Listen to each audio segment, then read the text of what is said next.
Assalamualaikum teman-teman, ketemu kembali dengan Dapur KS Rantau. Apa kabar? Semoga baik-baik saja ya. Salam satu wajan. Hari ini Dapur KS Rantau bikin empek-empek khas Palembang.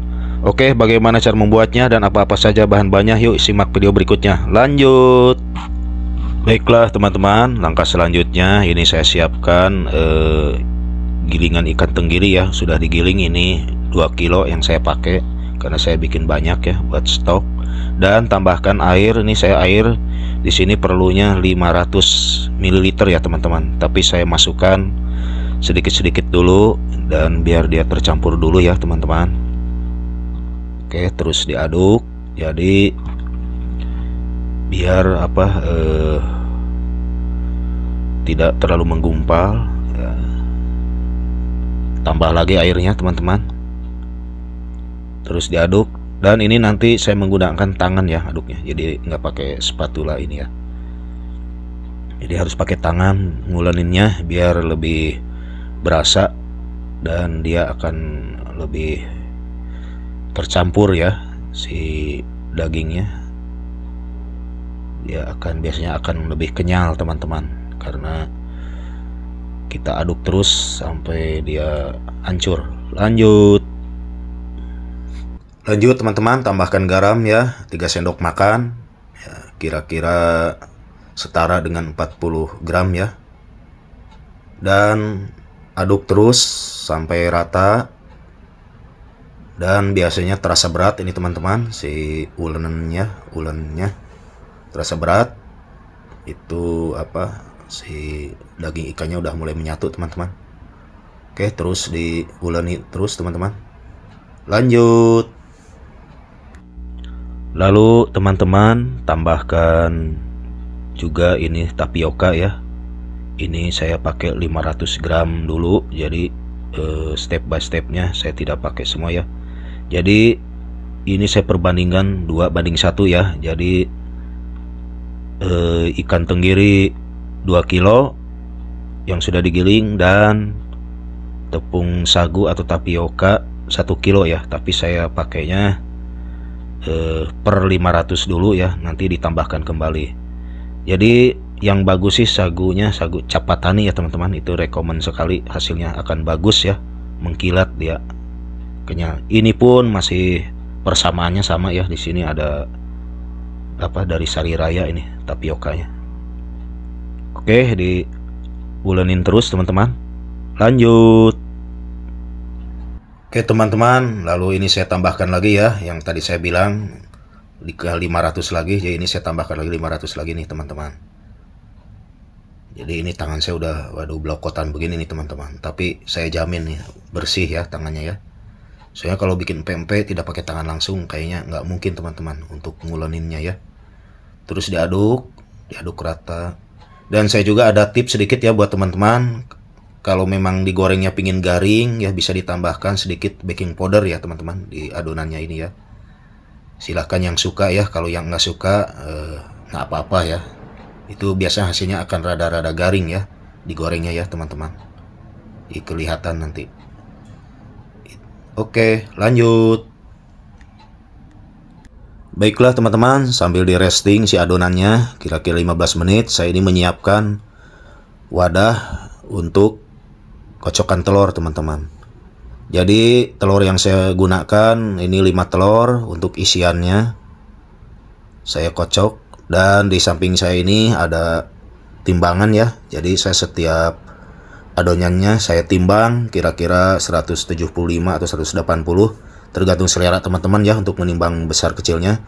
Karena ini saya udah disesuaikan dengan bahan-bahan yang ada ya untuk hasil proporsinya ya teman-teman.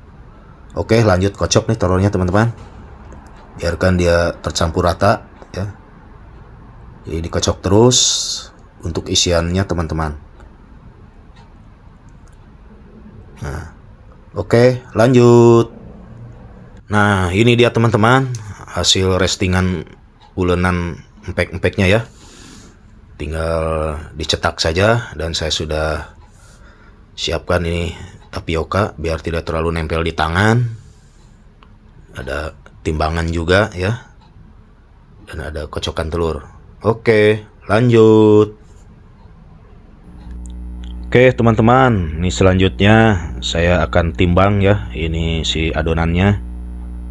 Nah, saya timbang nih kira-kira 180 ya, 180 gram buat satu porsinya ya teman-teman. Dan ini saya agak lebih nih, saya ambil lagi sedikit.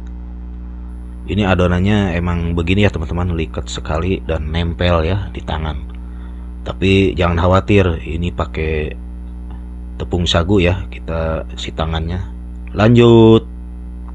Baiklah teman-teman, selanjutnya didihkan air ya sampai mendidih di panci besar, karena nanti ini si empek-empek juga besar. Dan tambahkan minyak secukupnya ya teman, minyak goreng, jadi biar tidak nempel nanti satu sama lainnya teman-teman. Baiklah teman-teman, ini langkah selanjutnya udah saya cetak ya. Jadi ini digiling-giling terus biar dia agak merata ya, si adonannya membentuk. Dan masukkan si ibu jari ya atau jempol ke adonan, diputar-putar untuk membuat lubang ya. Dan di tahap ini teman-teman perlu hati-hati, karena ini kadang-kadang ini dia suka bocor ya si air telurnya. Tapi kalau bikin untuk kecil-kecil mungkin enggak, karena saya bikinnya besar, jadi saya pun ini hati-hati sekali teman-teman. Jadi dibilang gampang ya susah nih empek-empek ini teman-teman, dibilang susah kayak gampang, tapi ya mungkin harus agak sabar ya sedikit ya teman-teman. Jadi inilah cara bikin pempek tahap untuk menyetaknya begini ya teman-teman. Ini kapal selam nih teman-teman. Lanjut. Oke teman-teman, langsung saja kita rebus ya si pempeknya di air yang sudah mendidih. Tapi karena saya ngerebusnya banyak, jadi dikecilkan dulu ya biar sama rata nanti matangnya ya teman-teman. Jadi apinya dikecilkan dulu, nanti dibesarkan kembali teman-teman. Oke, lanjut. Oke teman-teman, jadi inilah hasil rebusannya. Jadi lumayan ya, sekali rebus saya ini ada 10 porsi teman-teman. Jadi di awal tadi saya kecilkan apinya teman-teman ya, karena biar sama rata matangnya ya teman-teman. Jadi beginilah nih porsinya, lumayan.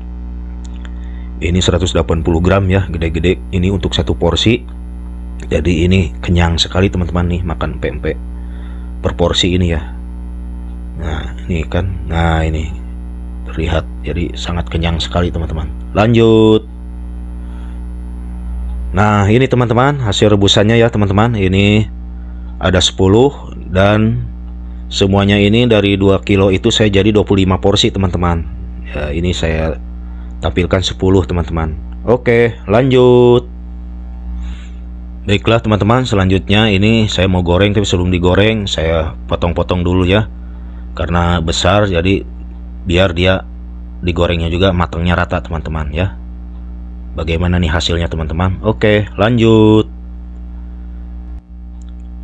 Oke teman-teman, selanjutnya saya siapkan nih pan wajan yang sudah diisi minyak goreng ya, lalu digoreng karena minyaknya sudah lebih awal dipanaskan teman-teman. Oke, biarkan dia sampai matang teman-teman ya.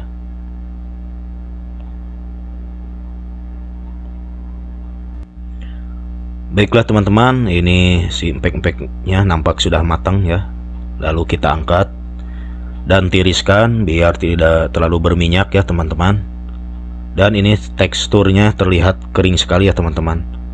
Jadi terlihat kering. Oke lanjut. Oke teman-teman, kita lihat dulu ya, kita potong-potong dulu sebelum disajikan, biar nanti dimakannya tidak berantakan ya teman-teman. Kita potong dan langsung kita sajikan teman-teman di plating ya teman-teman ya. Lanjut. Baiklah teman-teman, saya udah siapkan platingnya ya. Sudah ada mie-nya, sudah ada saus cukonya juga, sudah ada potongan timun ya teman-teman. Nah kita tata ya di plating. Dan ini kuah cukonya nanti saya bikin videonya ya teman-teman. Jadi ini saya tidak dibikin karena kelamaan, jadi saya udah siapkan kuah cuko duluan ya teman-teman ya. Oh ini nampak segar sekali teman-teman, dia dipadukan dengan potongan timun teman-teman. Nah, ini terlihat enak ya, segar apalagi di bulan puasa ini teman-teman, buat camilan. Nah inilah teman-teman ya Dan sebelumnya kita tes dulu ya bagaimana rasanya. Lanjut. Baiklah teman-teman, sebelumnya saya icip dulu ini bagaimana rasanya. Karena ini udah malam ya, jadi udah batal puasa teman-teman. Bismillahirrahmanirrahim. Ini rasanya enak sekali teman-teman, kenyal dan nampak dari luarnya garing ya tadi teksturnya, dan sama kuah cukonya juga ya, sedap sekali. Ada potongan timun, ada mie-nya juga teman-teman. Jadi sekali lagi terima kasih buat teman-teman semua yang sudah menonton dari awal sampai akhir. Semoga bermanfaat dan menjadikan inspirasi buat teman-teman masak di rumah ya. Jadi sekali lagi jangan lupa di like, komen, share, dan subscribe biar dapur KS Rantau bisa berkembang dan menyajikan video-video berikutnya. Akhir kata, wassalamualaikum warahmatullahi wabarakatuh.